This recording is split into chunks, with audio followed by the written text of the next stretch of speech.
اللہ کے نبی صلی اللہ علیہ وآلہ وسلم نے حضرت معاذ بن جبل رضی اللہ تعالیٰ عنہ سے فرمایا کہ معاذ، میں آج تمہیں پورے دین کا خلاصہ نہ بتاؤں؟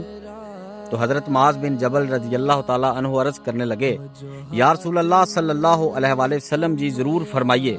تو مصطفیٰ کریم صلی اللہ علیہ وآلہ وسلم فرمانے لگے کہ معاذ، جہنم میں دھکا دینے والی سب سے بڑی چیز یہ زبان ہے۔ اس زبان کو اپنے قابو میں رکھنا، اپنے اختیار میں رکھنا۔ آپ یقین کریں کہ آقا کریم صلی اللہ علیہ وآلہ وسلم نے حضرت معاذ بن جبل رضی اللہ تعالیٰ عنہ کو اس طریقے سے سمجھایا کہ جیسے کسی بچے کو سمجھاتے ہیں۔ آپ صلی اللہ علیہ وآلہ وسلم نے اپنی زبان مبارک پکڑی اور اس طریقے سے یوں کر کے ہلائی، اور آپ صلی اللہ علیہ وآلہ وسلم فرمانے لگے کہ معاذ، اس زبان کی وجہ سے کسی کی دل آزاری نہ کرنا، جھوٹ نہ بولنا، کسی کی چگلی نہ کرنا، کسی کی غیبت نہ کرنا، اس زبان کی وجہ سے کسی کے ساتھ ناانصافی نہ کرنا کہ وہ اپنے رب کے سامنے رو پڑے اور تمہاری شکایت کر دے۔ اور آج ہمارے گھروں میں کیا ہو رہا ہے؟ اسی زبان کی وجہ سے جھگڑے ہو رہے ہیں، اسی زبان کی وجہ سے ہمارے گھروں میں فتنے فتور ہو رہے ہیں۔ میں آپ کو ایک بڑی پیاری بات بتاتا ہوں۔ مولانا طارق جمیل صاحب کے پاس نا ایک عورت آتی ہے اور آ کے کہتی ہے کہ مولانا صاحب، میرے گھر میں جھگڑا بہت ہوتا ہے، کوئی ایسا تویز بنا کے دیں کہ جھگڑا ختم ہو جائے۔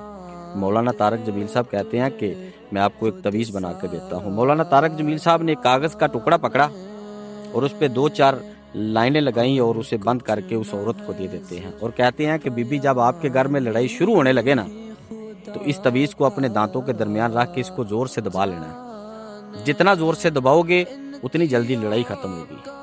وہ عورت اپنے گھر چلی جاتی ہے۔ 2-4 دن کے بعد اس کے گھر میں جب لڑائی شروع ہونے لگتی ہے نا، تو وہ عورت تویز نکالتی ہے اور اپنے دانتوں کے درمیان رکھ کے نا اسے زور سے دبا لیتی ہے۔ کچھ دیر بعد لڑائی ختم ہو جاتی ہے۔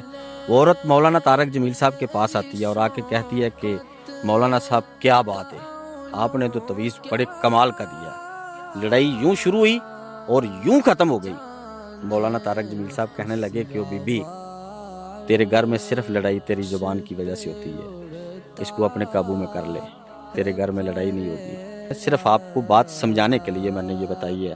تو ہم دعا کریں گے کہ اللہ تعالیٰ ہمیں ہدایت دے اور ہمیں اس زبان پر کنٹرول کرنے کی توفیق عطا فرمائے، اور اللہ میرے اور آپ کے لیے آسانیاں فرمائے۔ سلام پہنچے۔